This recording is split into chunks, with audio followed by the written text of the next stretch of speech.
কিভাবে পাল্টাবেন আপনার ওয়াইফাইয়ের পাসওয়ার্ড। চলেন দেখানো যাক মোবাইল স্ক্রিনে। ওয়াইফাইয়ের পাসওয়ার্ড পাল্টানোর জন্য আপনার চলে যেতে হবে আপনার মোবাইল স্মার্টফোনে আসার পর এখান থেকে আমি চলে যাচ্ছি স্ক্রিনে। এখান থেকে আপনি চলে আসবেন গুগল ক্রোমে। এখান থেকে গুগল ক্রোমে আসার পর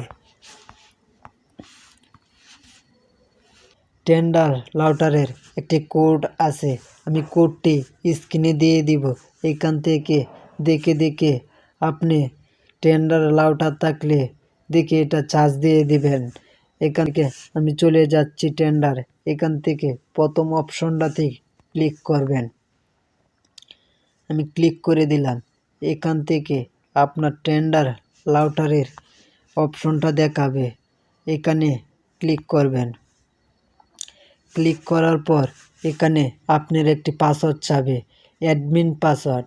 আপনি যার কাছ থেকে ওয়াইফাই লাইন নিয়েছেন তার কাছ থেকে একটি অ্যাডমিন পাসওয়ার্ড নিয়ে নেবেন। আমি অ্যাডমিন পাসওয়ার্ডটা নিয়ে নিয়েছি। আমি ক্লিক করলাম। ক্লিক করার পর এখানে ক্লিক করবেন। এখান থেকে উপরে 3 ডট আইকন আছে, এখানে ক্লিক করবেন। ক্লিক করার পর নিচে এখানে দেখতে পারবেন পাসওয়ার্ড নামে একটি অপশন আছে, এখানে ক্লিক করবেন। ক্লিক করার পর স্ক্রল ডাউন করে নিচে চলে আসবেন। আসার পর এখানে দেখতে পারবেন আপনার ওয়াইফাইয়ের পাসওয়ার্ড।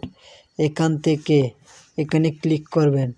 ক্লিক করার পর আপনার পাসওয়ার্ডটা এখানে চেঞ্জ করে দিবেন। চেঞ্জ করে দেওয়ার পর এখান থেকে ওকেতে ক্লিক করবেন, তাহলে আপনার ওয়াইফাইয়ের পাসওয়ার্ডটা চেঞ্জ হয়ে যাবে। এভাবেই আপনার ওয়াইফাইয়ের পাসওয়ার্ডটা চেঞ্জ হয়ে যাবে। আর অবশ্যই আমার এই ভিডিওটি দেখার জন্য ধন্যবাদ।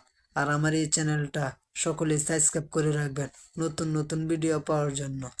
ধন্যবাদ।